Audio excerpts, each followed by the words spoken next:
नमस्कार। आपका अपने YouTube चैनल में हार्दिक स्वागत है। मैं अनु शर्मा आप सभी का हार्दिक स्वागत करती हूँ, अभिनंदन करती हूँ।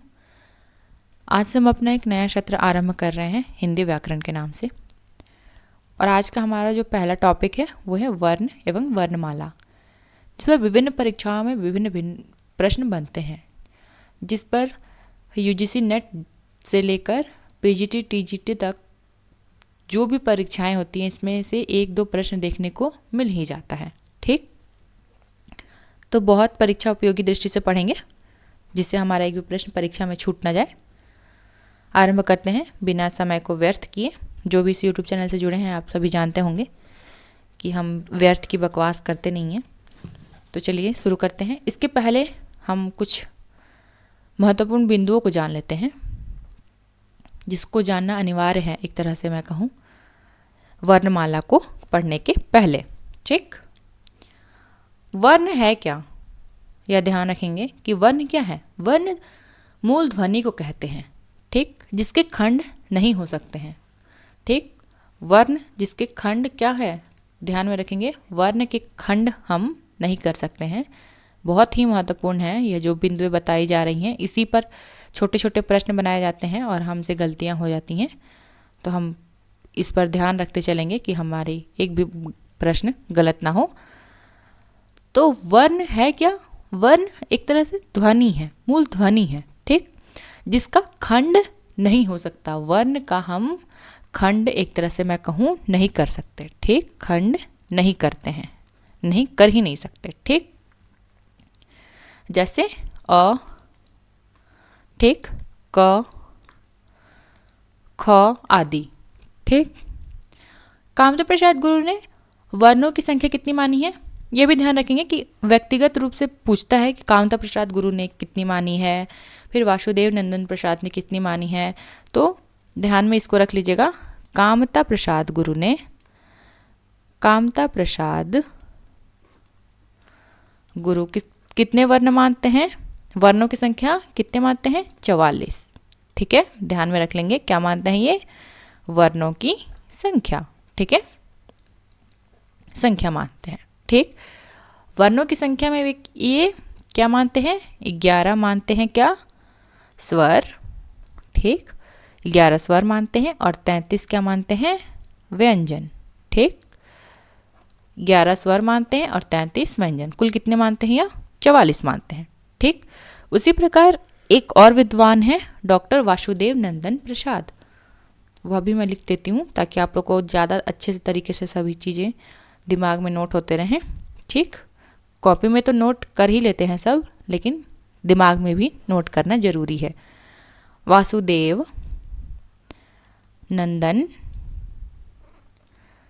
प्रसाद, ठीक, यह क्या मानते हैं, यह 11 स्वर सहित 52 वर्ण मानते हैं। ध्यान में रख लीजिएगा। ठीक, ये कितने वर्ण मानते हैं, 52। कामता प्रसाद गुरु कितने वर्ण मानते हैं, 44। बहुत ही महत्वपूर्ण है बिंदुएं जो भी बताई जा रही हैं, आप ध्यान में रखते चलिएगा। ठीक, स्पर्श व्यंजन कितने हैं, एक और महत्वपूर्ण बिंदु है ये, स्पर्श व्यंजन, स्पर्श व्यंजन की संख्या है 25। ठीक है, और उसी प्रकार अंतस्थ व्यंजन की संख्या कितनी है, ये क्या होती हैं, सभी चीज़ों को हम आगे पढ़ेंगे। अंतस्थ व्यंजन कितने होते हैं, 4 व्यंजन होते हैं। ठीक, उसके अलावा एक और होता है ऊष्म व्यंजन। ऊष्म व्यंजन कितने होते हैं, ऊष्म व्यंजन होते हैं 4, यह भी कितने होते हैं, 4। ठीक, कुल 35 व्यंजन हिंदी में मूल रूप से स्वीकार किए गए हैं। कुल कितने, कुल 33। कुल 33 व्यंजन क्या है, हिंदी में मूल रूप से स्वीकार किए गए हैं। 33 क्या, व्यंजन। ठीक, 33 व्यंजन हमने स्वीकारा है, किसमें, व्यंजन में। ठीक, इसके अलावा भी एक मराठी से जुड़ गया है कुछ। 33 क्या है, ये है एक तरह से मैं कहूँ मूल। मूल कितना है, 33। 33 है मूल व्यंजन। ठीक, इसके अलावा मराठी से एक मान्यता मिली है, मराठी से मान्यता मिली है ठ को, ठ प्रोनाउंसिएशन पता नहीं क्या होगा ये ठ, ठीक। दूसरा है फारसी। फारसी से कौन कौन से व्यंजन है, बहुत ही महत्वपूर्ण है, ध्यान में रख लेंगे, ठीक। क, ख, ग, ज और फ को, ठीक। क, ख, ग, ज और फ को, ठीक। ये और ये क्या लगा हुआ है इसमें, यह भी ध्यान रखेंगे। यह जो मैं लगा रही हूँ उसको क्या कहते हैं, नुक्ता कहते हैं, ठीक है। नुक्ते के साथ ही इसको मान्यता मिली है, ठीक। इसी प्रकार और यहाँ से एक बढ़ रहा है और यहाँ से 1 2 3 4 5 बढ़ रहा है, ठीक, फारसी का। और इसके अलावा और 4 संयुक्त व्यंजन को मान्यता मिली है। क्या, तीसरा नंबर पे संयुक्त व्यंजन। संयुक्त व्यंजन, संयुक्त व्यंजन कौन से, छ, त्र, ज्ञ और स्त्र, ये 4 जो संयुक्त व्यंजनों को मान्यता मिली है, ठीक। अब यहाँ कितने हो जा रहे हैं, यहाँ 33 पहले से था, एक 34, 35, 36, 37, 38, 39, 40, 41, 42, 43, ठीक। टोटल एक तरह से मैं कहूँ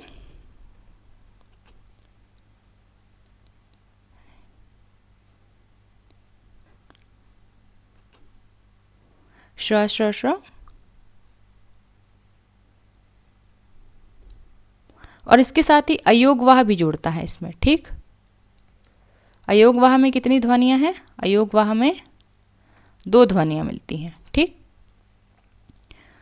तो ये हुआ एक तरह से, ये सभी वर्णों को क्या है, मान्यता मिली हुई है, बहुत ही महत्वपूर्ण है, ध्यान में रख लीजिएगा, ठीक है। अब आगे चलते हैं, प्रश्न पर आ जाते हैं।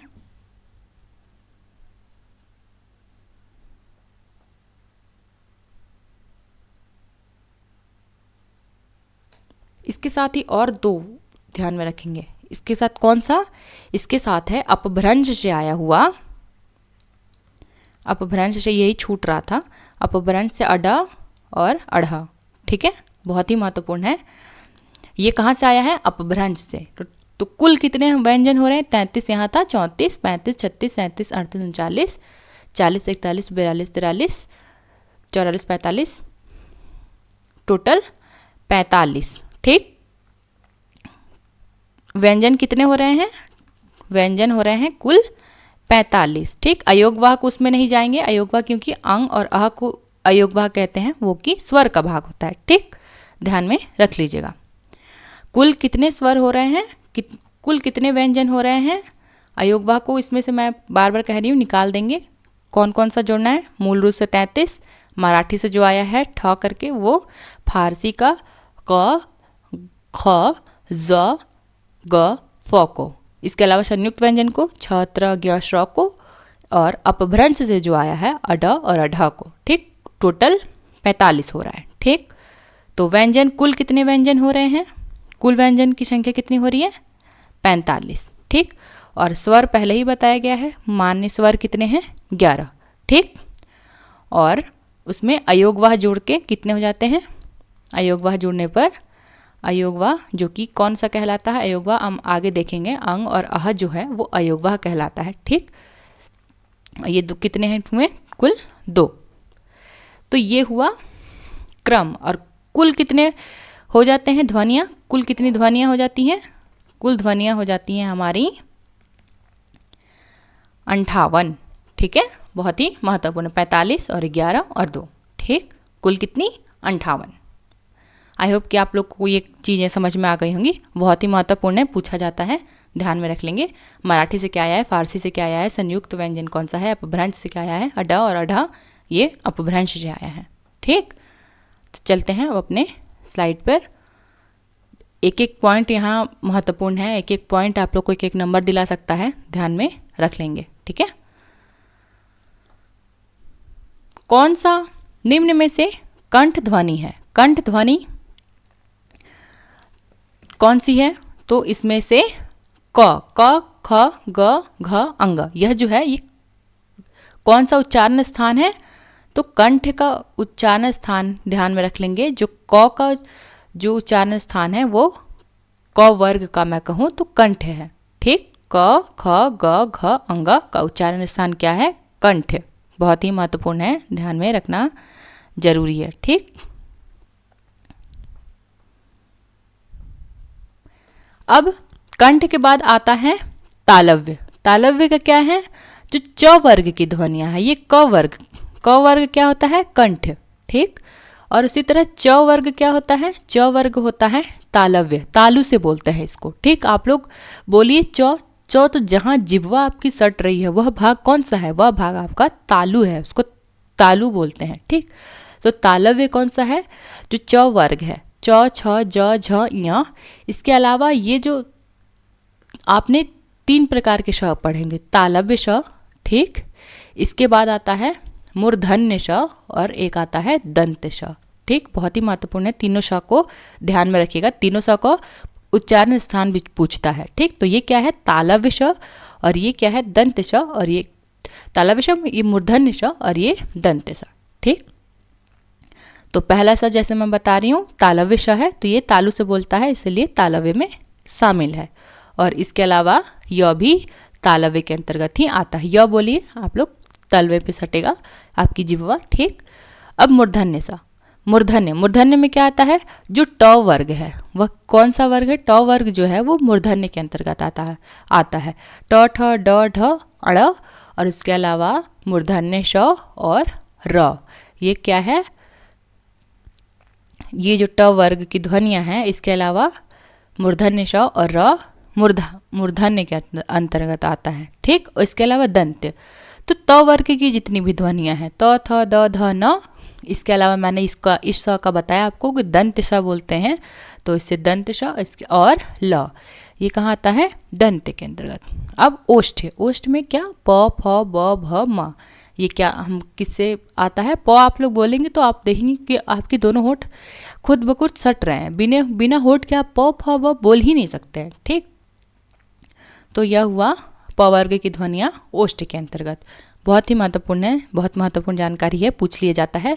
ये स उठा के मान लेते हैं पूछ लेगा, तो ये स का क्या मैंने बताया? ये तालव्य है, ये मूर्धन्य है और ये दंत है। तो वहाँ से आपको दंत स में ध्यान रखना है, दंत स। ठीक, और र और ल का क्रम भी बार बार पूछता है, र और ल। ठीक है, यह भी ध्यान रख लेंगे। तो र क्या है? र जो है वो मूर्धन्य है और ल जो है वो दंत है। ठीक, आगे चलते हैं। वे ध्वनियाँ जिसके उच्चारण में स्वर तंत्रियों के निकट आ जाने से उनके बीच निकलती हवा में से कंपन होता है, तो वह क्या कहलाती है? जिनसे कंपन होता है तो वह उस प्रकार की ध्वनि क्या कहलाती है? घोष। तो यहाँ पर आप लोगों ने पढ़ा भी होगा तो कि 2 प्रकार की ध्वनियाँ यहाँ मानी गई है बाह्य प्रयत्न के आधार पर। कौन सा? एक तो घोष ध्वनि और एक अघोष ध्वनि। ठीक, तो घोष क्या होता है कि वर्णों के उच्चारण में जो है वो स्वर तंत्र अधिक कंपन होता है। ठीक है, आवाज भारी होता है, ध्यान रखेंगे वह क्या होता है, और हवा अधिक निकलती है। ठीक, अधिक कंपन होता है, हवा अधिक भी निकलती भी है। ठीक, तो वह कौन सा वर्ण होता है? वह कौन सी ध्वनि होती है? तो वह होती है घोष। क्या होता है घोष ध्वनि में? हवा अधिक, ठीक, अधिक कंपन। आप हाथ को अपने मुंह के सामने लाएंगे और बोलेंगे कि इसमें कौन कौन सी ध्वनियाँ शामिल है? य, र, ल, व, ह।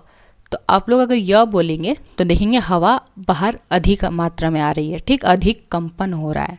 ठीक, तो वह कौन सी ध्वनि हो जाती है? तो वह होती है घोष ध्वनि। ठीक, बहुत ही महत्वपूर्ण जानकारी है, ध्यान में रखना अनिवार्य है आप लोग को। ठीक, और इसके अलावा आप लोग को घोष ध्वनि में ये ध्यान रखना है कि अंतिम जो 3 वर्ण है वह क्या कहलाते हैं?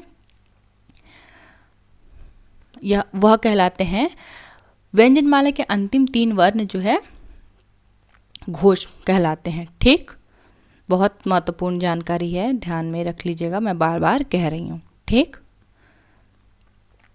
वे ध्वनियाँ जिसके उच्चारण में स्वर तंत्रियों के निकट आ जाने पर उनके बीच में हवा में से उनमें कंपन होता है, वह क्या कहलाती हैं? घोष ध्वनि। ठीक। और वर्ग का तीसरा और चौथा और पांचवा सभी क्या होता है? ये सभी तीसरा, चौथा, पांचवा में, जैसे कि मैंने कहा कि वर्णमाला का अंतिम 3 वर्ण जो होता है वो क्या कहलाता है? घोष कहलाता है। ठीक। तीसरा, चौथा और पांचवा ध्यान में रखेंगे क्या कहलाता है? घोष ध्वनि। उसी के और एक बाह्य प्रयत्न के आधार पर होता है, एक तो घोष ध्वनि हुआ और एक होता है अघोष।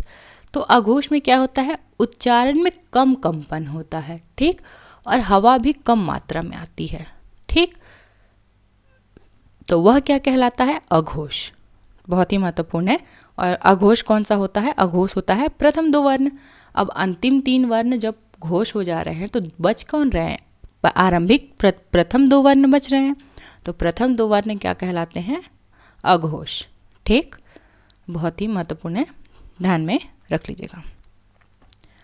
ध का उच्चारण स्थान त, थ, द, ध, मैंने बताया था कि वो कौन सा वर्ग है। तो त का त वर्ग जो है वो कौन सा वर्ग है? त जो है वो दंत वर्ग है। ठीक। दंत के साथ त, थ, द, ध जब बोलेंगे तो कहाँ से आ रहा है, कहाँ टच हो रहा है आपकी जिह्वा? वो दंत से। ठीक। तो ध का उच्चारण स्थान दंत है। मूलतः हिंदी के उच्चारण के आधार पर 45 वर्ण, ये मैंने आप लोग को अपडेटेड क्या क्या है अभी जो मराठी में एक मान्यता मिली है, इसके साथ फारसी और अपभ्रंश के क्या क्या व्यंजन है वो मैंने आपको बता दिया है। ठीक। आरंभ में ही हिंदी के व्यंजन वर्ण वे हैं जिसके उच्चारण में स्वर्णों की सहायता ली जाती है। अब व्यंजन होता क्या है, ध्यान में रख लीजिएगा। व्यंजन जो होता है स्वतंत्र रूप से उच्चारित नहीं होते हैं, यह भी ध्यान रखिएगा। ठीक। व्यंजन वर्णों के उच्चारण में हमें जो स्वर होते हैं उसकी सहायता लेनी होती है। ठीक है। हिंदी में व्यंजन वर्णों की संख्या कितनी है? 33 है। और इसके अलावा 58 किस प्रकार हो रहा है? अपभ्रंश से 2 आ रहे हैं। ठीक। एक मराठी से आ रहा है। उसके अलावा 4 संयुक्त व्यंजन है। इसके अलावा 6 हमें नुक्ता के फारसी के व्यंजन है। ठीक। इसकी निम्नलिखित श्रेणियां हैं: स्पर्श, अंतस्थ और ऊष्म। स्पर्श व्यंजन, स्पर्श क्या होता है? ये कंठ, तालु, मूर्धा, दंत, ओष्ठ स्थानों से स्पर्श करके बोले जाते हैं। जो स्पर्श व्यंजन है वो जो है कंठ वर्ग में क वर्ग। ठीक। तालु वर्ग जो च वर्ग है, मूर्धा ट वर्ग, दंत त वर्ग जो है, ओष्ठ प वर्ग जो है। ठीक। क वर्ग कौन सा है? क, ख, ग, घ जो कि कंठ से बोलते हैं। च वर्ग च, छ, ज, झ, ञ तालु से। ट वर्ग ट, ठ, ड, ढ, ण मूर्धा से। त वर्ग त, थ, द, ध, न दंते से। और प वर्ग ओष्ठ से। तो ये इसको क्या कहते क्या है? ये सभी क वर्ग, च वर्ग, ट वर्ग, त वर्ग और प वर्ग, क, च, ट, त, प, इसको ध्यान में रख लीजिएगा। ये क, च, ट, त, प को क्या बोलते हैं? स्पर्श व्यंजन। ठीक। ये सभी वर्ग को कहते हैं क्या? स्पर्श व्यंजन कहते हैं। ठीक। बहुत ही महत्वपूर्ण है, ध्यान में रखना अनिवार्य है। चौथा नंबर, निम्नलिखित में से कौन सा 2 वर्ण अयोगवाह कहलाता है? मैं पहले ही बता चुकी हूँ। अयोगवाह स्वर कितने माने गए हैं? स्वरों की संख्या 11 मानी गई है। और इसके अलावा 2 माने गए हैं अयोगवाह। कौन? अंग और अह माना गया है। देख लीजिए, ये सभी किसी न किसी परीक्षा में पूछे गए हैं, तो अपने आप ही ये सभी इम्पॉर्टेंट हो जाते हैं। ठीक। अंग और अह अयोगवाह कहलाते हैं। अयोगवाह क्या होता है? अयोगवाह कहते किसको है? तो अयोगवाह ऐसे वर्ण जिनमें स्वर और व्यंजन दोनों के गुण पाए जाते हैं उन्हें अयोगवाह कहते हैं। ठीक। ये ऐसी ध्वनि होती है या फिर इसको अयोगवाह को हम ऐसे भी कह सकते हैं। ठीक। कि जिसमें न स्वर के गुण पाए जाते हैं न व्यंजन के गुण पाए जाते हैं। ठीक। बहुत ही महत्वपूर्ण है। अगर पूछ लिया जाता है कि जिसमें न स्वर के गुण पाए जाते हैं न व्यंजन के गुण पाए जाते हैं तो वह कौन सा है? वह ध्वनि कौन सी है? तो वह अयोगवाह है। ठीक। ये स्वर इसलिए नहीं होते क्योंकि इसकी जो इसका स्वतंत्र गति नहीं होती है। ये स्वर क्यों नहीं होते हैं? क्योंकि इसके स्वतंत्र गति नहीं है, ठीक। और व्यंजन इसलिए नहीं है क्योंकि ये स्वरों के बाद आती है, इसीलिए ना स्वर है ना व्यंजन है। कौन? अयोगवाह, अंग और अह। स्वर किस लिए नहीं है? क्योंकि इसका उच्चारण स्वतंत्र नहीं होता है। हम पढ़ चुके हैं कि स्वर जो होते हैं अपने आप में स्वतंत्र होते हैं, ठीक है। और व्यंजन क्या होता है? वो स्वतंत्र रूप से नहीं बोले जाते हैं, उस व्यंजन को स्वर की सहायता लेनी पड़ती है, ठीक है। तो अगर पूछ लिया जाता है कि जो ना स्वर है ना व्यंजन है तो वह कौन सा ध्वनि है, तो वह अयोगवाह है, अंग और अह है, ठीक। हिंदी वर्णमाला के अनुसार अंग और विसर्ग अह अयोगवाह वर्ण में आते हैं। अनुस्वार के उच्चारण में श्वास नाक से निकलता है। अनुस्वार जब उच्चारण करते हैं हम अंग, तो कहाँ से श्वास निकल रहा है? नाक से, ठीक। और अनुस्वार हमेशा स्वर के बाद आता है, ध्यान में रख लेंगे। अनुस्वार जो होता है अंग, ये जो अंग है ये अनुस्वार है, उस पर दिया हुआ है, ठीक। ये हमेशा स्वर के बाद आता है, ध्यान में रखेंगे, ठीक है। और हिंदी में अयोगवाह की संख्या 2 है, जैसे कि हम पढ़ चुके पहले ही। दूसरा प्रश्न है हमारा, वाक्यों में प्रयुक्त शब्दों का व्यवहारिक और अनुशासित रूप कहलाता है। वाक्यों में प्रयुक्त व्यवहारिक और अनुशासित रूप क्या कहलाता है? तो वह पद कहलाता है, ठीक। व्यवहारिक और अनुशासित से क्या मतलब होता है? अक्षर यानी ध्वनि, जैसा कि मैंने बताया, और वर्ण जैसे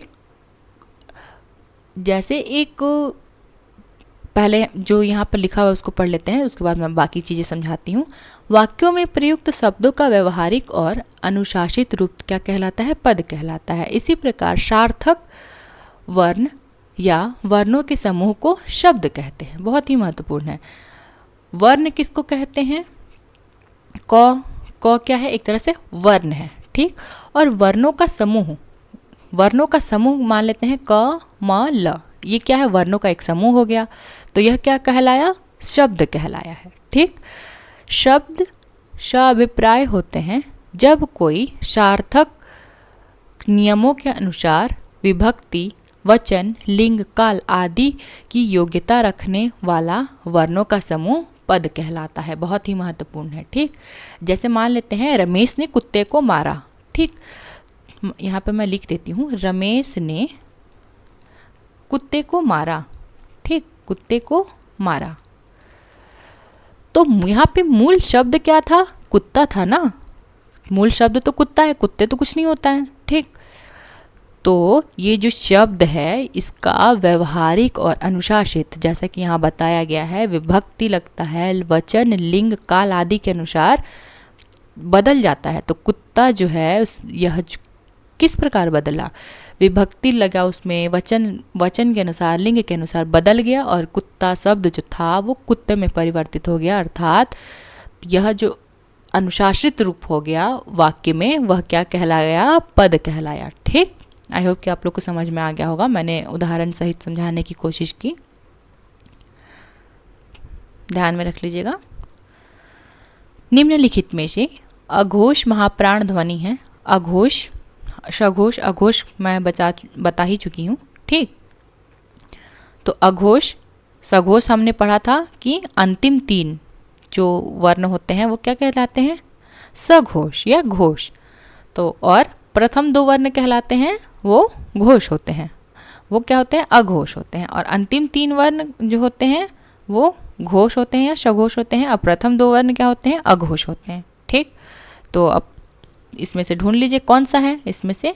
क और ख, क और ख, तो ये प्रथम 2 में आता है, तो यहाँ से ख खुद ही हो जा रहा है, ठीक है।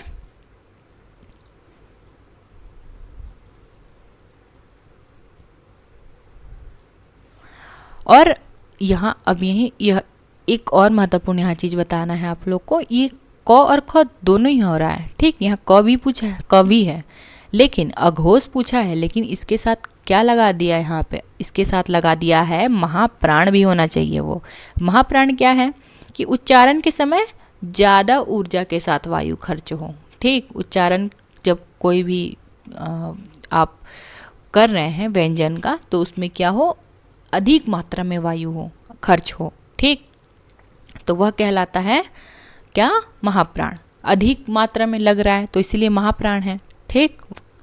तो वो कौन सा होता है, जो दूसरा और चौथा होता है वह क्या होता है, महाप्राण होता है, दूसरा और चौथा महाप्राण, ठीक। और इसके विपरीत होता है महाप्राण हुआ और अल्प प्राण हुआ। महाप्राण में जब वायु अधिक खर्च हो रही है तो अल्प प्राण में वायु अपने आप ही कम होगी, एक दूसरे के विपरीत है। तो ये दूसरा और चौथा है, तो ये क्या होगा, अल्प प्राण क्या होता है, अल्प प्राण होता है पहला, तीसरा और पांचवा, ठीक है, ये क्या होता है, अल्प प्राण होता है। तो यहाँ पे से पूछा है जो अघोष भी हो और महाप्राण भी हो, तो महाप्राण होता है कौन सा, दूसरा, और क कौन सा वर्ग में आता है, क जो होता है अल्प प्राण में आता है, ठीक। तो इसीलिए क नहीं होगा। आई होप कि समझ में आ गया होगा। अल्प प्राण, जिस वर्ण को बोलते समय कम वायु निकले वह क्या है, अल्प है। अल्प से कम मात्रा में भी ध्यान रखिए, अल्प मतलब क्या होता है, कम, है ना, तो वहाँ से ध्यान रख लेंगे कि कम मतलब अल्प, तो वायु कम मात्रा में ही निकलेगी। और ये कौन कौन सी होती हैं, कौन कौन से व्यंजन होते हैं, पहला, तीसरा और पांचवा, ये जो होता है वो जो होता है, ये क्रम जो होता है अल्प प्राण का होता है, ठीक है। इसके साथ यह ध्यान रखेंगे कि य, र, ल, व, जो सभी ये जो स्वर है, य, र, ल, व जो व्यंजन है, य, र, ल, व, ये इसको अंतस्थ व्यंजन कहते हैं। ये क्या क्या होते हैं, अंतस्थ व्यंजन, सभी अंतस्थ व्यंजन अल्प प्राण होते हैं, ध्यान में रखिएगा, ठीक है। य, र, ल, व का जो पूरा अंतस्थ जो व्यंजन जिसको हम कहते हैं वो पूरा ही अल्प प्राण होता है। इसके अलावा सभी जो स्वर होते हैं, हमने पढ़ा कि 11 स्वर होते हैं और उसमें 2 अयोगवाह होते हैं। अयोगवाह अंग और अह कहलाता है, ठीक। और इसके साथ ही अयोगवाह के बारे में मैंने क्या बताया, अयोगवाह जो ना स्वर होता है ना व्यंजन होता है, ठीक। स्वर किस लिए नहीं होता है, क्योंकि उसका उच्चारण हम स्वतंत्र रूप से कर नहीं सकते हैं। और व्यंजन क्यों नहीं होता है, व्यंजन इसलिए नहीं होता है क्योंकि वह स्वरों के बाद आता है। बहुत ही महत्वपूर्ण जानकारी है, ध्यान में रखेंगे। महाप्राण, जिस वर्णों को बोलते समय अधिक वायु निकले। अब महान है तो अधिक ही होगा, ठीक, अधिक वायु निकले। और दूसरा चौथा जो वर्ण होता है वह होता है महाप्राण। इसके अलावा तालव्य श, मूर्धन्य श, दंत्य स, ह, ये जो होता है ये सभी महाप्राण के अंतर्गत आते हैं, ठीक। घोष या फिर सघोष, घोष लिखा हो या सघोष लिखा हो एक ही बात है, दोनों एक ही होता है, ठीक। जिस शब्द को बोलते समय स्वर तंत्रियां झनकृत हो, ठीक, वह क्या कहलाता है, घोष या सघोष। तीसरा, चौथा और पांचवा ये क्या कहलाता है, घोष कहलाता है। मैं पहले ही बता चुकी हूँ कि प्रथम 2 कहलाते हैं अघोष और अंतिम 3 कहलाते हैं सघोष, ठीक। इसके अलावा य, र, ल, व, ह ये सब क्या होते हैं, और सारे स्वर य, र, ल, व और सभी स्वर क्या कहलाते हैं, घोष होते हैं, ठीक। और जिस शब्द को बोलते समय स्वर तंत्रियां कंपित कम हो वह क्या कहलाता है, अघोष। कम हो रहा है तो इसलिए अ लगा हुआ है, ठीक। अ मतलब क्या होता है, एक तरह से नकारात्मक है, कम होता है ना। और वो कौन कौन सा होता है, प्रथम 2, 1 और 2, और इसके अलावा तालव्य स, मूर्धन्य स और दंत्य स, ये क्या होता है, अघोष होता है, ठीक है। बहुत ही महत्वपूर्ण है, एक एक प्रश्न यहाँ से जरूरी है, ध्यान में रखिएगा, ठीक है। अंतस्थ व्यंजन, अंतस्थ व्यंजन कौन से क्या होता है, य, र, ल, व, मैं पहले ही बता चुकी हूँ, य, र, ल, व को क्या कहते हैं, अंतस्थ व्यंजन, ठीक है।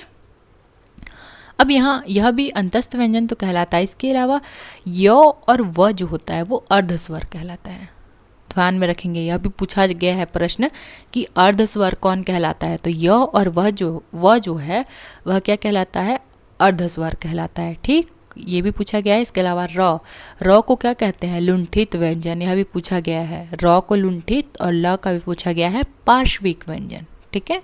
र क्या है, र जो है लुंठित है, ठीक, और ल जो है वो पार्श्विक है। ल बोलिए तो आप बहुत जिस प्रकार ये ध्वनि निकलती है, र एकदम आपको लग रहा है कि रगड़ आ रही है, ठीक है, तो लुंठित है, ठीक। और ल बोलेंगे तो बहुत पीछे से ल का साउंड आ रहा है, ठीक। तो इसी प्रकार पार्श्विक ध्यान में रख लीजिएगा, ठीक। च छ ज झैया च वर्ग मैंने बताया था तालव्य होता है, और ये च वर्ग को क्या कहते हैं? स्पर्श संघर्षी भी कहते हैं, ध्यान में रखेंगे। स्पर्श व्यंजन कौन होता है? स्पर्श व्यंजन क च ट क वर्ग, च वर्ग, ट वर्ग, त वर्ग और प वर्ग, ये सभी स्पर्श कहलाते हैं, स्पर्शी व्यंजन। किंतु स्पर्श संघर्षी व्यंजन कौन होता है? स्पर्श संघर्षी जो च वर्ग है उसको क्या कहते हैं? स्पर्श संघर्षी, ठीक है। त वर्ग, त वर्ग कौन सा होता है? किस प्रकार बोलते हैं उसको? दंत से। प वर्ग ओष्ठ से। क से म तक स्पर्श व्यंजन होता है, मैं बता ही चुकी। क वर्ग, च, क, फिर उसके बाद सभी क से लेकर म तक क्या कहलाएंगे? स्पर्श व्यंजन। और स्पर्श संघर्षी जो कहलाता है वो क्या कहलाता है? जो च वर्ग होता है वो स्पर्श संघर्षी कहलाता है, ठीक। और जो क फिर आता है च वर्ग, फिर ट वर्ग, फिर त वर्ग और फिर य, ये सभी यहाँ से 5 हो रहा है, और फिर यहाँ का 5 हो रहा है, फिर ये 5 और ये 5, ठीक। और प वर्ग का ये 5, ये सभी क्या कहलाता है? ये सभी कहलाता है स्पर्शी व्यंजन, ठीक। आगे चलते हैं। एक में तालव्य ध्वनियों का प्रयोग हुआ है। तालव्य ध्वनि सबसे पहले मुझे बताइए कौन है? तालव्य ध्वनि कौन सा वर्ग है? मैं बता रही हूँ ना तब से। च वर्ग जो होता है वह क्या कहलाता है? च वर्ग को हम कहते हैं तालव्य, ठीक। तो किसमें हुआ है? चाचा, ठीक। पापा बोलेंगे तो ये तो ओष्ठ में जा रहा है ना। मामा बोलेंगे तो ये म कौन सा वर्ग में हो रहा है? बताइए आप लोग मुझे, ये दोनों आप लोग मुझे कमेंट में बताइएगा कि ये कौन सा वर्ग में जा रहा है, ठीक। तालव्य ध्वनियों का प्रयोग चाचा शब्द में हुआ है। तालव्य ध्वनियों का सूत्र, ये आप लोग ध्यान में जरूरी नहीं है, छोड़ देते हैं इसको, व्यर्थ की चीज़ें दी हुई हैं।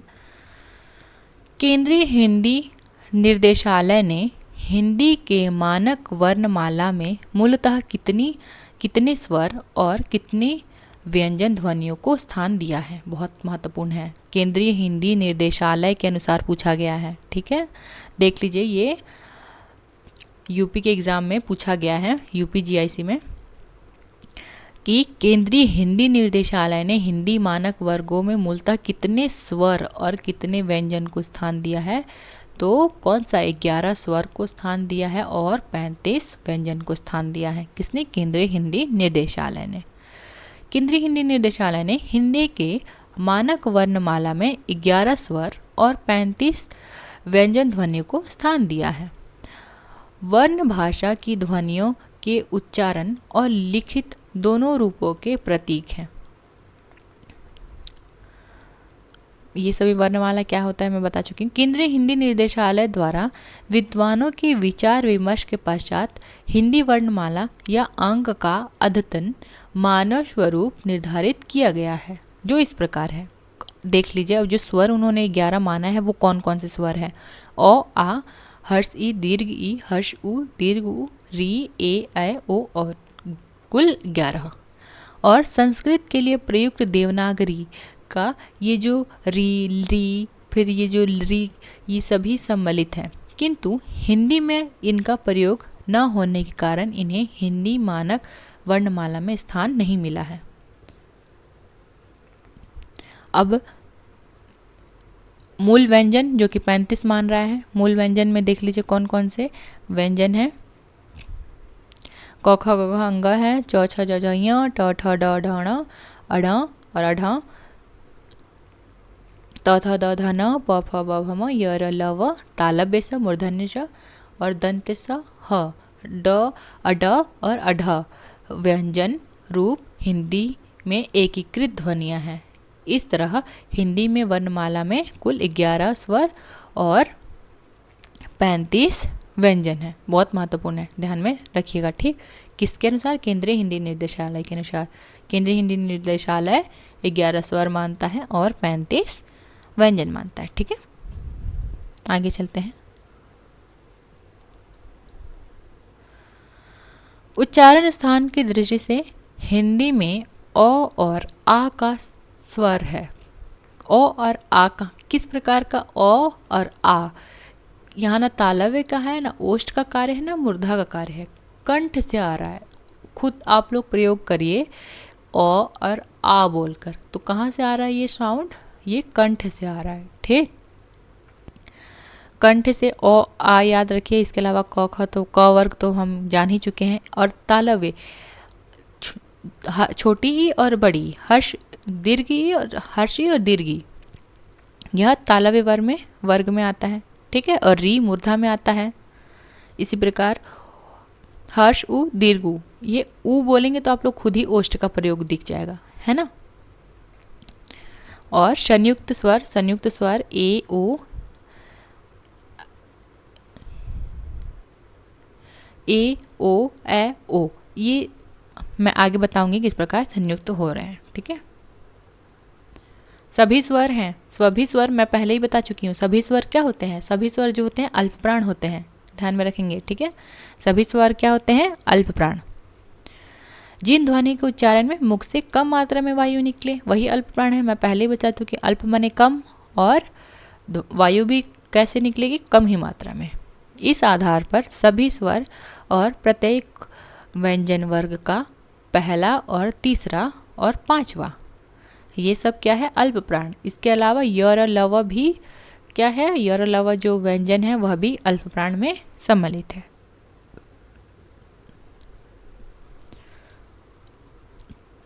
निम्नलिखित में से कौन सा वर्ण घोष महाप्राण? ये ध्यान रखेंगे, घोष भी पूछ रहा है और महाप्राण भी पूछ रहा है साथ में, दोनों को सम्मिलित करके पूछ रहा है। ठीक, तो वह कौन सा वर्ग है? ह जो है वो घोष है, साथ में महाप्राण भी है। ठीक, महाप्राण में जो कि मैं बता ही चुकी हूँ। और घोष तो हम लोग तब से बात कर ही रहे हैं कि घोष में क्या होता है कि स्वर तंत्रियाँ अधिक कंपित होती हैं। ठीक, और ये वर्णमाला में अंतिम 3 वर्ण क्या होते हैं? वो घोष कहलाते हैं या सघोष कहलाते हैं। ठीक है, और महाप्राण में क्या मैंने बताया था कि जिन वर्णों के उच्चारण में हकार जैसे ध्वनि विशेष रूप से रहती है और श्वास अधिक मात्रा में निकलती है। ठीक है, आप बोलेंगे तो आपको लगेगा कि हवा ज़्यादा मात्रा में निकल रही है। ठीक, प्रत्येक वर्ग का दूसरा और चौथा वर्ण समस्त उष्म वर्ण महाप्राण कहलाता है। उष्म वर्ण कौन सा होता है? उष्म व्यंजन मैंने बताया था। उष्म वर्ण मैं पहले ही आप लोगों को बता चुकी हूँ कौन कौन सा वर्ण होता है ना। आगे चलते हैं, आप लोग बताइए कमेंट में कि उष्म व्यंजन होता कौन कौन सा है।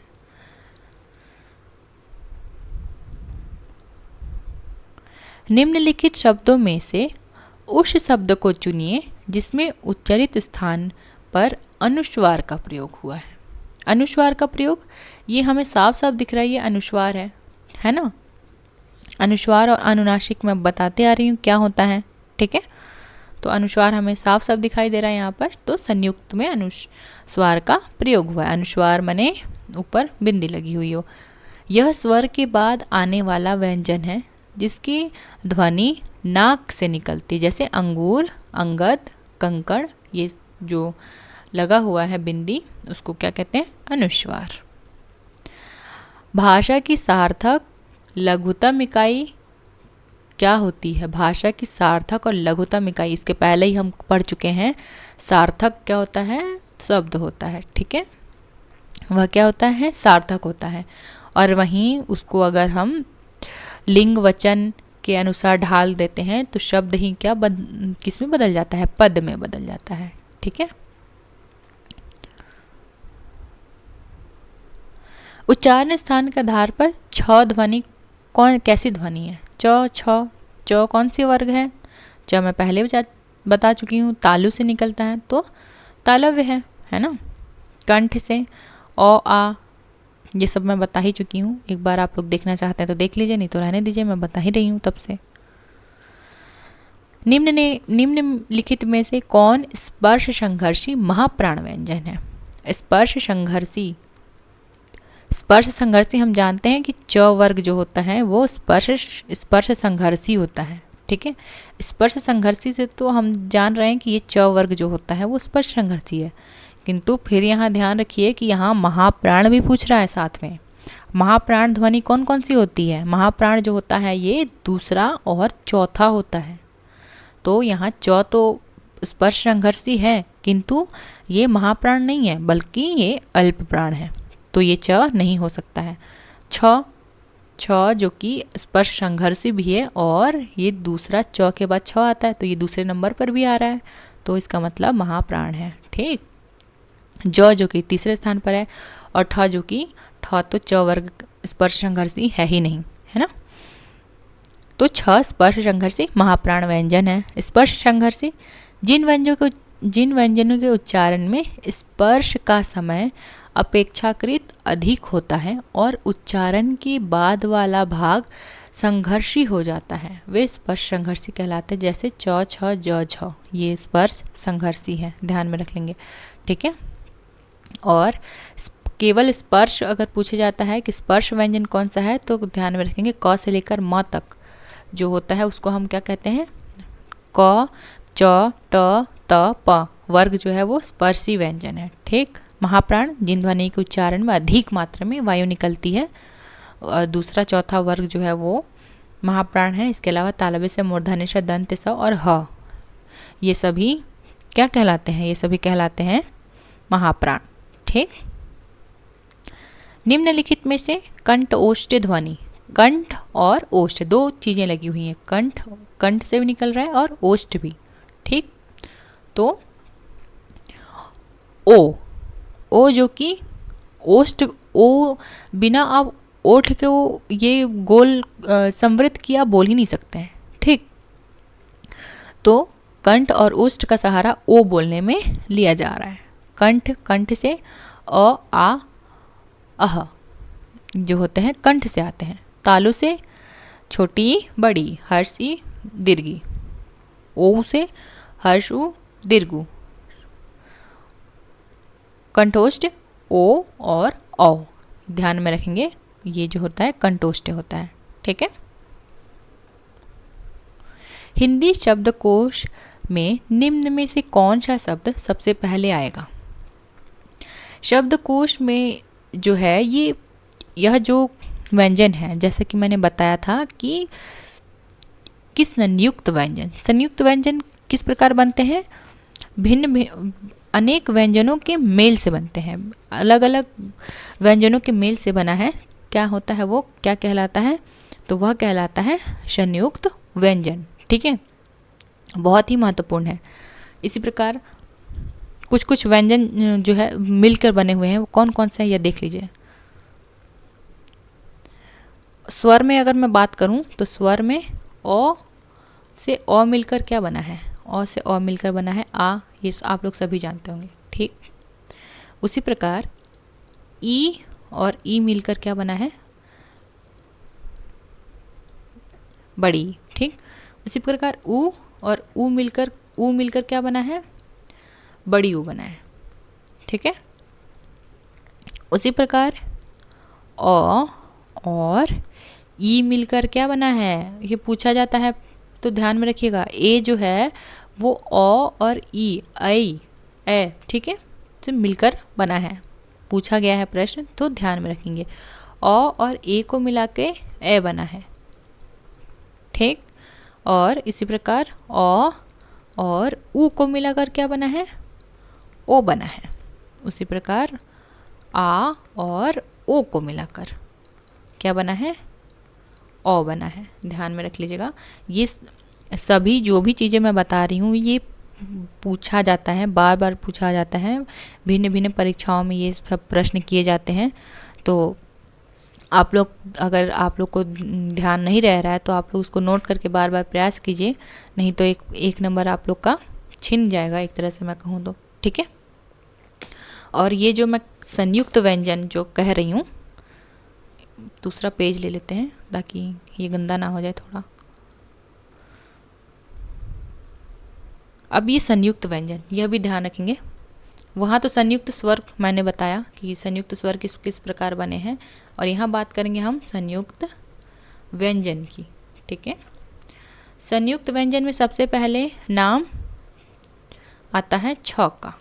छ जो कि क और श से मिलकर बना है। ये क और ये कौन सा श है? तालव्य श के बाद क्या आता है? मैंने बताया था मूर्धन्य श। इससे क्या बना है? छ मिला है। ठीक है, और इसी प्रकार छ के बाद आता है त्र। त्र जो होता है वो किससे बना है?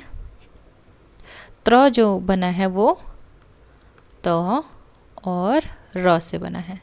क्या हमें मिल गया? त्र मिल गया।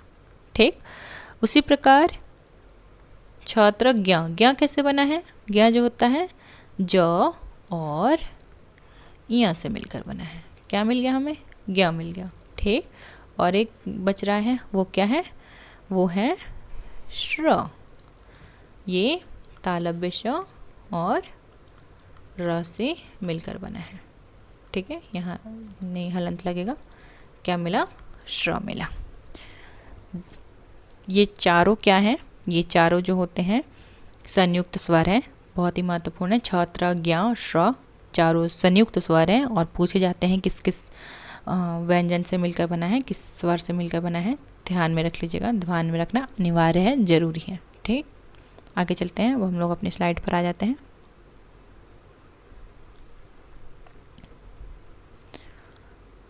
ये हम पढ़ चुके विस्तार से।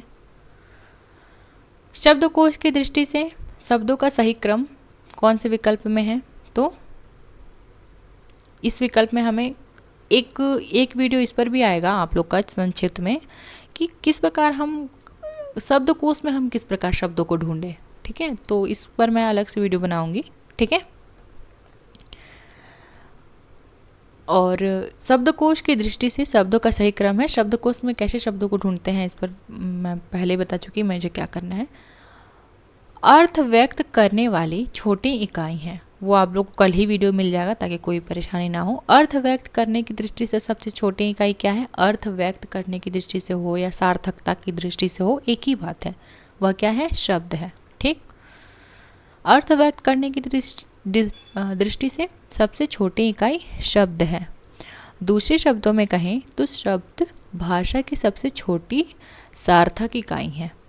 ध्वनि के लिखित चिन्हों को क्या कहते हैं? ध्वनि के ये जो वर्ण है उसको, वर्ण होता क्या है? तो ध्वनि के लिखित चिन्ह, ध्वनि जो कि केवल उच्चरित है, और ध्वनि का ही लिखित रूप, ध्वनि केवल उच्चरित है, केवल हम बोल रहे हैं। ध्वनि को ही अगर हम लिख देते हैं तो वह किस में परिवर्तित होता है? वर्ण में। ठीक, और वर्ण जब सार्थक होता है तो वह किस में बदल जाता है? शब्द में। ठीक है, और उसमें लिंग वचन आदि के अनुसार एक विचार प्रस्तुत हो जाता है तो वह क्या हो जाता है? वाक्य हो जाता है। ठीक है, व्यवस्थित ढंग, ध्वनि एवं वर्ण दोनों का स्वतंत्र रूप से कोई अर्थ नहीं होता, पर व्यवस्थित ढंग से इनके संयोजन से सार्थक शब्दों का निर्माण होता है। आगे देखते हैं, अनुनासिक व्यंजन कौन से होते हैं? अनुनासिक व्यंजन कौन से होते हैं? अंग और अह। तो ये कौन कौन सा है? जो अंतिम व्यंजन है, पंचमाक्षर है। ठीक है, पंचमाक्षर मतलब क ख ग घ अंग। अंग जो है च छ ज ज इया जो है ट ठ ड ढ न। इसी प्रकार ये जो अंतिम जो व्यंजन है वह क्या कहलाता है? अनुनासिक। ठीक है, ध्यान में रख लीजिएगा। हिंदी में स्पर्श, घोष, महाप्राण, ओष्ठ व्यंजन ध्वनि है। कौन कौन सा चीज़ पूछ रहा है? स्पर्श, ठीक, साथ में घोष, हवा अधिक मात्रा में बाहर निकलती हो। ठीक है, स्वर तंत्रियाँ अधिक मात्रा में कंपित होती हों, अधिक मात्रा में वायु निकलती हो, और साथ में ओष्ठ भी हो। ठीक, तो ये सभी चीज़ों को कौन पूरा कर रहा है? भ। ठीक है, ह आप बोलेंगे तो वहाँ ओष्ठ का कोई कार्य नहीं है। ठ बोल कर देखिए, वहाँ ओष्ठ का कोई कार्य नहीं है। थ में भी ओष्ठ का प्रयोग ही नहीं है। भ जब बोलेंगे तो आप देखेंगे कि दोनों होठ आपस में सट रहे हैं, ठीक है। यह तो मैं बार बार बता ही रही हूँ। और यह भी ध्यान रखेंगे कि समस्त जो स्वर होता है वह घोष होता है।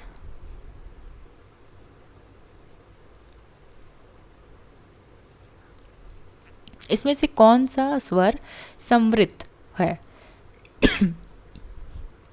संवृत और विवृत। संवृत मतलब कि थोड़ा मुंह कम मात्रा में खोल रहा है, ठीक। और विवृत होता है कि अधिक मात्रा में आपको मुंह खोलने की ज़रूरत पड़ रही है, ठीक है। तो ई जब बोलेंगे तो ज़रूरी नहीं है कि आपको होठ आपको फैलाना ही पड़े, ठीक।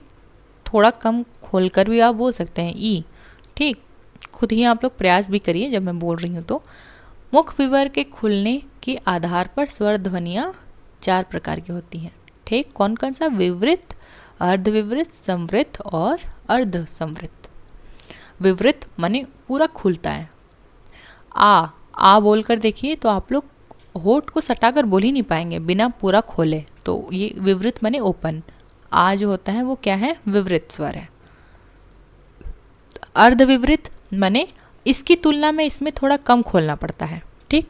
ओ, ए, ओ, आ, ये जो बोलेंगे तो आपको थोड़ा होठ आ की तुलना में कम खोलना पड़ रहा है, ठीक। संवृत माने क्लोज, माने बंद कर कर भी आप बोल सकते हैं। ई हर्ष ई दीर्घी, हर्ष उ दीर्घु। और अर्ध संवृत तो थोड़ा सा ए और ओ तो थोड़ा उसकी मात्रा में ज़्यादा खुल रहा है, तो हाफ क्लोज या फिर अर्ध विवृत। आई होप कि आपको चीज़ें समझ में आ रही होंगी। हिंदी की मूर्धन्य ध्वनियाँ हैं। मूर्धा कौन सा वर्ग है? मैं बहुत पहले ही से बताते आ रही हूँ। जो ट वर्ग होता है वो मूर्धन्य ध्वनि होता है, ठीक। निम्न में से ओष्ठ ध्वनि नहीं है। ओष्ठ बहुत ही सरल सहज है। ओष्ठ को तो आप प्रयोग भी कर सकते हैं। प जो वर्ग है ओष्ठ है। म बिना ओठ के सहारे बोल ही नहीं सकते हैं। भ बिना ओठ के सहारे बोल ही नहीं सकते हैं। तो च वर्ग क्या है? च वर्ग जो है वो तालु वर्ग है ना, तालव्य से बोलते हैं। इसके साथ ही च वर्ग को क्या क्या क्या कहते हैं? स्पर्श संघर्षी, ठीक है। मात्रा स्वर को क्या कहते हैं? मात्रा स्वर को समरूप या ग्रेफिम, ध्यान में रख लीजिएगा। मात्रा स्वर को समरूप या ग्रेफिम कहते हैं। हिंदी में कुल 11 स्वर हैं जिनकी 10 मात्राएं हैं। मात्रा स्वर को क्या कहते हैं? तो मात्रा स्वर को ग्रेफिम या समरूप, दोनों ही नाम याद रख लीजिएगा, ठीक। कुल 11 स्वर है और 10 मात्राएं हैं। प्राचीन का विलोम शब्द, प्राचीन का अर्वाचीन, ध्यान में रख लेंगे। ये तो बहुत ही सरल सहज प्रश्न है।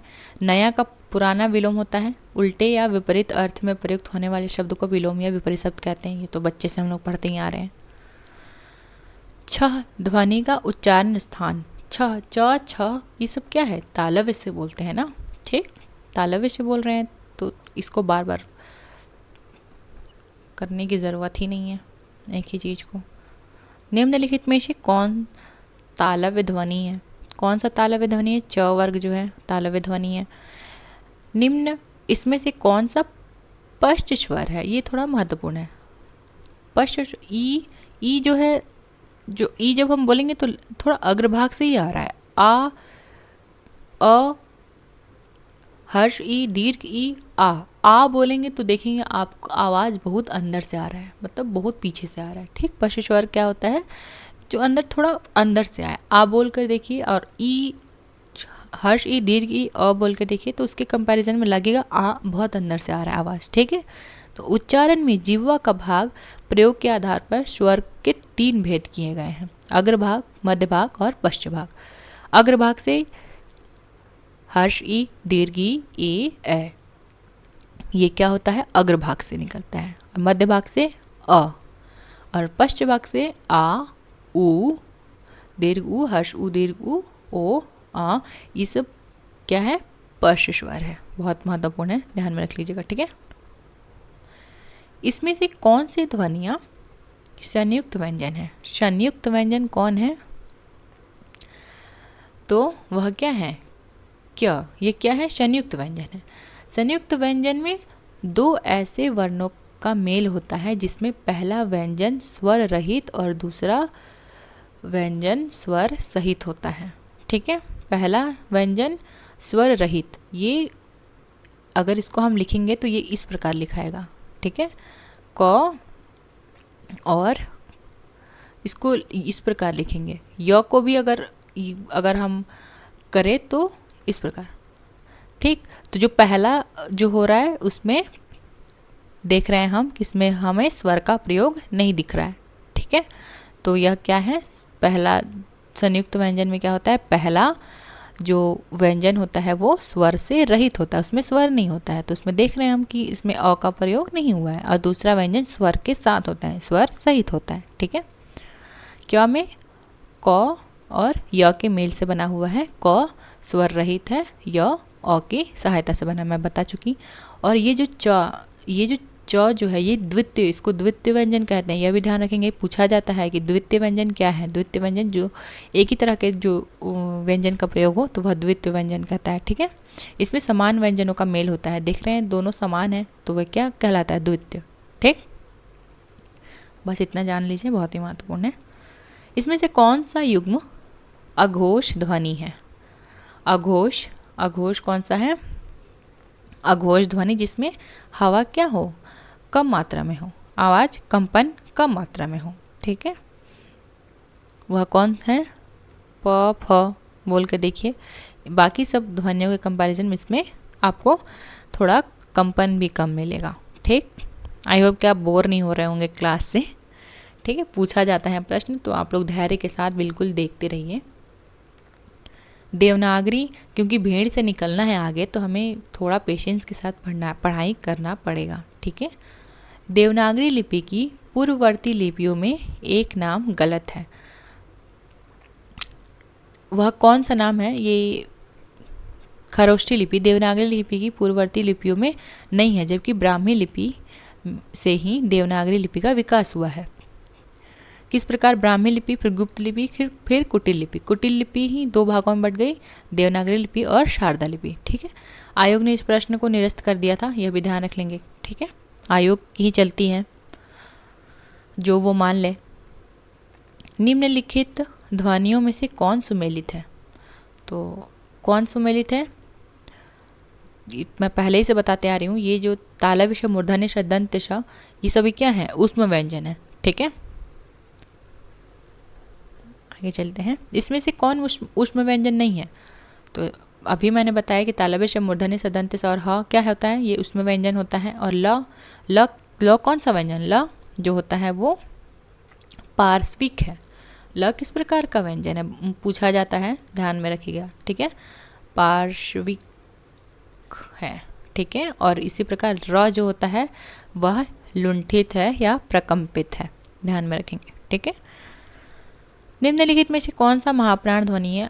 अब तक तो आप लोग के लिए बहुत ही सहज हो गया होगा। महाप्राण जिसमें हवा जो है वो अधिक मात्रा में बाहर निकलता हो। ठीक है, तो वह कौन सा है? ढ, ध, ये सभी ध्वनियाँ हैं वो होती हैं महाप्राण। ठीक, निम्नलिखित में से एक कथन सही है। सभी स्वर सघोष होते हैं, सभी स्वर अघोष होते हैं। सभी स्वर सघोष अघोष दोनों होते हैं। सभी स्वर घोषित नहीं होता है। तो सभी स्वर जो होते हैं सघोष होते हैं। हम लोग बार बार पढ़ रहे हैं, सघोष होते हैं। ठीक है, तो ये क्या है? ये कथन सही है। जिन ध्वनियों के उच्चारण में श्वास के स्वर तंत्रियों में कंपन होता है उसे क्या कहते हैं? कंपन होता है वह कहलाता है सघोष। ठीक है, चौथा पांचवा, तीसरा चौथा पांचवा ये क्या कहलाता है? तीसरा चौथा पांचवा कहलाता है सघोष। और सभी व्यंजन क्या कहलाते हैं? सभी व्यंजन जो होते हैं वो सघोष होते हैं। ठीक है, आगे चलते हैं। सभी, माफ़ कीजिएगा, सभी व्यंजन नहीं, सभी स्वर क्या होते हैं? सघोष होते हैं। वर्ज्य ध्वनियों के उच्चारण, इसमें क्या होता है? जिह्वा की नोक दंत पंक्तियों के ऊपरी भाग का स्पर्श करती है। तो वो कौन सा है? न, श, र, ल। ये जब उच्चारण करेंगे आप तो ये जिस प्रकार उच्चरित हो रहा है, न बोल रहे हैं तो जहाँ वो जिह्वा सट रही है वह क्या होता है? वर्ज्य। ठीक है, आगे चलते हैं। री ध्वनि है, री ध्वनि क्या है? मूर्धन्य, मूर्धन्य से ये ध्वनि निकलती है। इसके अलावा अड और अढ़ जो है उच्छिप्त व्यंजन माने गए हैं और ये कहाँ से लिए गए हैं? अपभ्रंश से आए हुए हैं। ठीक है, इसके साथ ही उच्छिप्त व्यंजन भी कहलाता है और द्विगुणित व्यंजन भी इन्हीं का नाम है, ध्यान में रखेंगे। ठीक है, पार्श्विक व्यंजन जो होता है ल होता है। इसके अलावा ऊष्म व्यंजन कौन सा होता है? तालव्य, मूर्धन्य, दंतेश और ह, ये क्या होता है? ऊष्म व्यंजन होता है। ठीक है, निम्नलिखित में से कौन सी ध्वनि अयोगवा है? अयोगवा अंग और हम लोग तब से पढ़ते आ रहे हैं। ठीक, अधिक प्रयत्न से उच्चरित होने वाला व्यंजन, अधिक प्रयत्न से उच्चरित हो रहा है तो वह क्या कहलाएगा? अधिक प्रयत्न से उच्चरित होगा तो वह महाप्राण कहलाएगा, वायु भेदिक मात्रा में आएगी। ठीक है, कौन से वर्ग में ओष्ठ वर्ग का प्रयोग हुआ है? ये तो अब बच्चे भी बता सकते हैं। ठीक है, प वर्ग, प बिना ओष्ठ के बोल ही नहीं सकते। निम्न में से कौन से वर्ण में अधिक वर्ण अल्प प्राण व्यंजन है?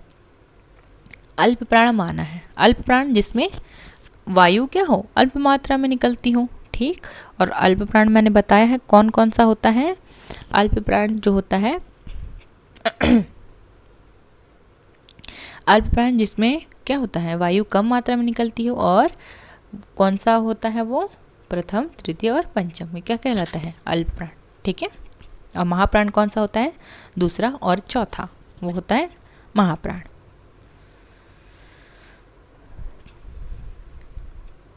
तो इसमें से कौन सा होगा? ये सभी क्या है? अल्प प्राण है।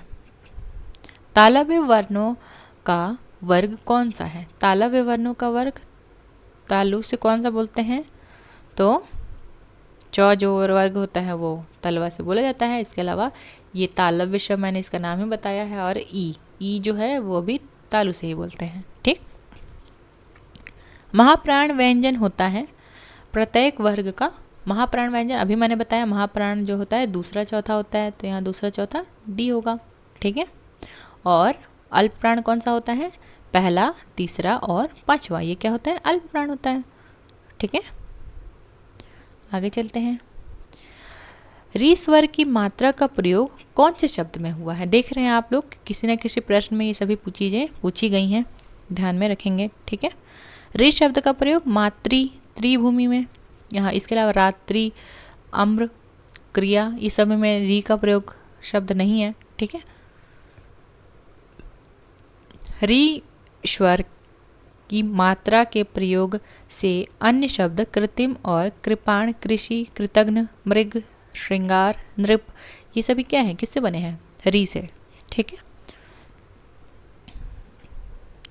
कौन सा वर्ग जो है वो तालव्य वर्ग है? तो अब तो मुझे इसको बताने की भी ज़रूरत नहीं है, बस ये ध्यान रख लेंगे कि ये ई भी इसी वर्ग में आता है। ठीक, जिन स्वरों के उच्चारण में जीभ का अगला भाग ऊपरी हिस्से ऊपर नीचे होता है, जिसके उच्चारण में जीभ क्या होता है? ऊपर नीचे हो, वह क्या कौन सा हो रहा है? ई, ए, ओ में तो जीभ का कोई प्रयोग ही नहीं है। ठीक है, इसी प्रकार ऊ में भी कोई प्रयोग नहीं है। अ, ओ, अंग, इसमें भी जीभ का हमें प्रयोग नहीं दिख रहा है। वैसे दीर्घ, छोटी, बड़ी और ए, इसमें हमें क्या हो रहा है? जीभ ऊपर नीचे हो रही है। ठीक है, हर्ष ई, दीर्घ ई, ए, ये सभी में क्या हुआ है? जीभ का अगला भाग ऊपर नीचे होता है। ठीक,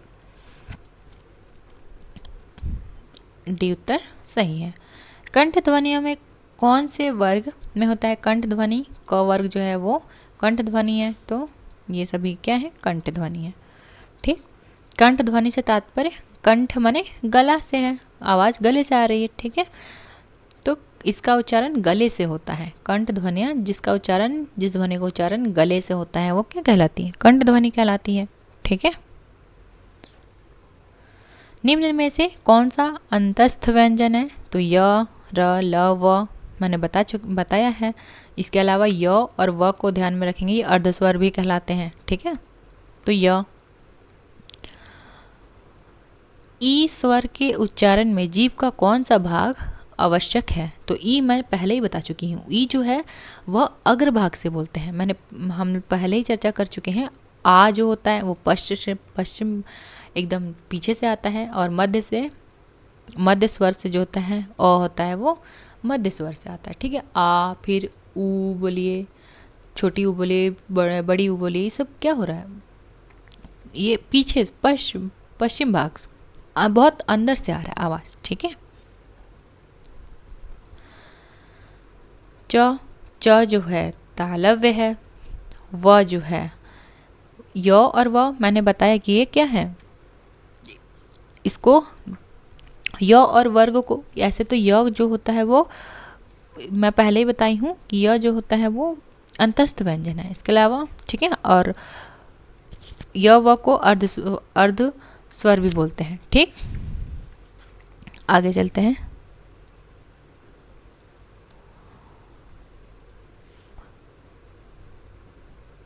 त वर्ग दंत। ठीक है, इसी प्रकार क कहाँ से आ रहा है? कोमल तालव्य जो हो रहा है, और क कंठ और व, एक मिनट यहाँ देख ही लेते हैं। च जो हो रहा है तालव्य से, व जो हो रहा है ओष्ठ से, द क कोमल तालव्य कंठ से। ठीक, ध्यान में रख लीजिएगा, महत्वपूर्ण है। आगे चलते हैं। प ध्वनि का उच्चारण स्थान, प ध्वनि का उच्चारण स्थान क्या है? ओष्ठ है। ठीक, ये सभी तो जरूरी ही नहीं है बताना। उच्चारण स्थान के आधार पर य का क्या है? य जो है च छ ज झ य, जो च वर्ग कौन सा है? च जो वर्ग है वो तालव्य का है। ठीक है, हिंदी में अनुस्वार किस ध्वनि का सूचक नहीं है? तो अनुस्वार हमने कहा पढ़ा था, पंचमाक्षर जो होता है वो अनुस्वार होता है ना। तो ये पंचमाक्षर है, ये पंचमाक्षर है, ये ट ठ ड ढ ण क ख ग घ ङ च छ ज झ ञ, लेकिन ये तो पंचमाक्षर नहीं है ना। य और व को मैं बता रही हूँ बार बार, क्या कहते हैं? अर्धस्वर कहते हैं। ठीक है, और अड और अढ़ा ध्वनि के विषय में कथन अशुद्ध है। ये तालव्य ध्वनियाँ हैं, ये मूर्ध उच्छिप्त ध्वनियाँ हैं। इसका प्रयोग आरंभ या मध्य तथा अंत में सर्वत्र है, दोनों महाप्राण हैं। तो ये ध्यान रखेंगे कि सबसे सटीक कथन है ये उच्छिप्त ध्वनियाँ हैं। ये मैं बता चुकी हूँ, ये अड और अढ़ा को उच्छिप्त या द्विगुणित कहते हैं। इसके साथ ये मूर्धा।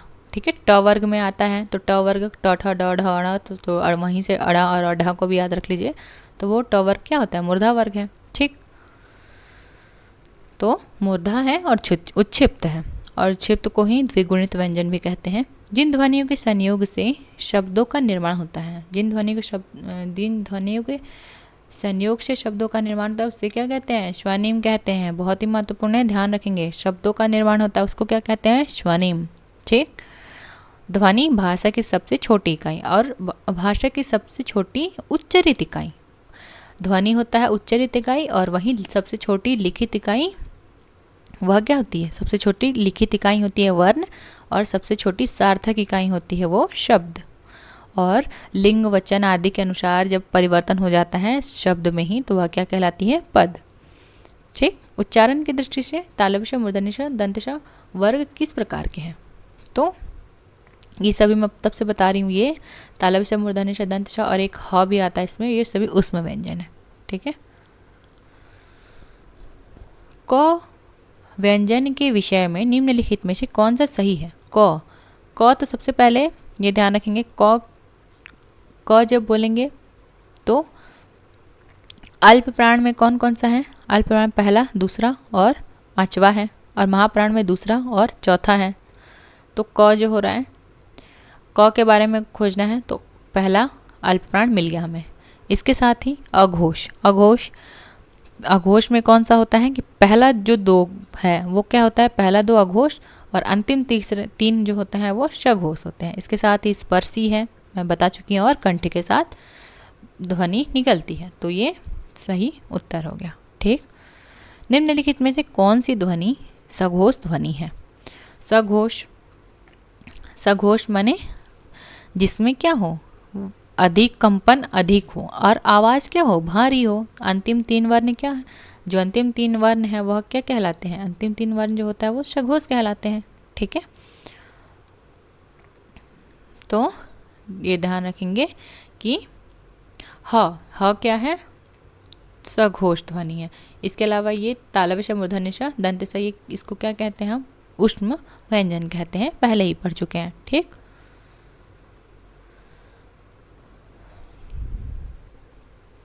हिंदी कोश में प्रथम शब्द कौन सा आएगा? ये हिंदी कोश किस प्रकार देखेंगे मैं बताऊंगी। अंग, अनुस्वार का जो सबसे पहले आता है, अनुनासिक उसके बाद आता है, इस प्रकार ये क्रम होता है, मैं बताऊंगी आगे। आरंभ शब्द में, माफ कीजिएगा, प्रारंभ शब्द में प्रवर्ग का समरूप है। प्रवर्ग, प्र बना कैसे है? प जो है वो प और र से मिलकर बना है। ठीक, प आधा वर्ण और र पूरा वर्ण। जिन वर्णों का उच्चारण पहले होता है वो अर्ध वर्ण होते हैं। ठीक है, तो किस प्रकार बना है? प और र। ध्यान रखेंगे कि पहला जो लिखेंगे वो हमेशा आधा होता है। ठीक, हलंत लगता है। वर्णों में संधि हो जाने से, वर्णों में संधि हो जाने से नई ध्वनि बनती है। सार्थक शब्दों को सुव्यवस्थित क्रम को वाक्य कहते हैं। शब्दों में वर्णों में संधि होने पर क्या होता है? वर्णों में संधि होने पर नई ध्वनि बनती है, ध्यान में रख लीजिएगा। ठीक, स्वरों के प्रकार नहीं है। स्वरों के प्रकार में कौन नहीं है? ये स्पर्श, स्पर्श तो हम तब से पढ़ते आ रहे हैं, ये तो व्यंजन में होता है। इसके अलावा दीर्घ, हर्ष स्वर, दीर्घ स्वर, प्लूत, ये सभी स्वर के प्रकार है। ठीक है, तब से मैं बोल रही हूँ हर्ष ई, दीर्घ ई, हर्ष उ, दीर्घ उ, इसके अलावा प्लूत। ठीक है, जब जो ओम बोलते हैं तो ओम जो हम लंबा खींचते हैं तो उसमें ये वो कौन सा स्वर कहलाता है? वो प्लूत। ठीक है, अनुस्वार वास्तव में नासिक के व्यंजन का प्रतिनिधि करता है। तो वह कौन है? अंतिम पंचमाक्षर जो होता है पहला किसी भी व्यंजन का पंचमाक्षर, वह क्या कहलाता है? अनुस्वार है। तो अंगा, याणा, न, म, ये सभी क्या है? अनुस्वार है। ठीक है, छ संयुक्त व्यंजन का निर्माण किन दो वर्णों से हुआ है? तो छ तो हम पहले ही पढ़ चुके हैं कि क और श से। ठीक, निम्नलिखित में अघोष अल्प प्राण ध्वनि कौन सी है? अघोष भी है, अघोष और अल्प प्राण भी है। अघोष, अघोष क्या मतलब होता है? कौन सी ध्वनि आएगी? इसमें पहले दो वर्ण आएंगे। कौन से? अघोष में, ध्यान में रख लीजिएगा। ठीक है, और अल्प प्राण में क्या होगा? अल्प प्राण में पहला, तीसरा और पांचवा ये अल्प प्राण में आता है। तो उसके आधार पर क और त यहाँ सटीक बैठ रहे हैं। ठीक, प्रयत्न के आधार पर क, ख, ग, घ किस भेद के अंतर्गत आते हैं? तो स्पर्शी व्यंजन है। मैं पहले ही बता चुकी हूँ कि ये स्पर्शी व्यंजन है। और संघर्षी, स्पर्श संघर्षी चौवर्ग होता है। ठीक, प्रकंपित या लुंठित कौन सा होता है? र होता है, और ल जो होता है पार्श्विक होता है। ठीक है, और संघर्षी व्यंजन की अगर बात की जाए, ये स्पर्श संघर्षी होगा तो वो च वर्ग होगा, और केवल संघर्षी व्यंजन होगा तो वो तालव्य श, मूर्धन्य श, दंत स, ये क्या है? संघर्षी व्यंजन है। ठीक है, प्रयत्न के आधार पर व्यंजनों के कौन से भेद हैं? प्रयत्न के आधार पर स्पर्श, उसके बाद संघर्षी, स्पर्श संघर्षी, नासिक के पार्श्विक, क्षिप्त, प्रकंपित, संघर्षहीन, प्रवाह, ये सभी क्या हैं? व्यंजन के भेद हैं, ध्यान में रख लीजिएगा। ठीक है, आगे चलते हैं। बस यहीं पे समाप्त होता है हमारा आज का वर्णमाला जो टॉपिक है, जो बहुत ही महत्वपूर्ण टॉपिक है, बहुत परीक्षाओं में पूछा जाता है।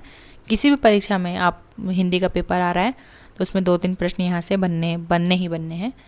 तो मैंने जो भी प्रश्न पूछे गए हैं विगत परीक्षाओं में उसके प्रश्नों का संकलन नया लाया है आप लोगों के लिए। आई होप कि आप लोगों को ये क्लास अच्छा लगा होगा।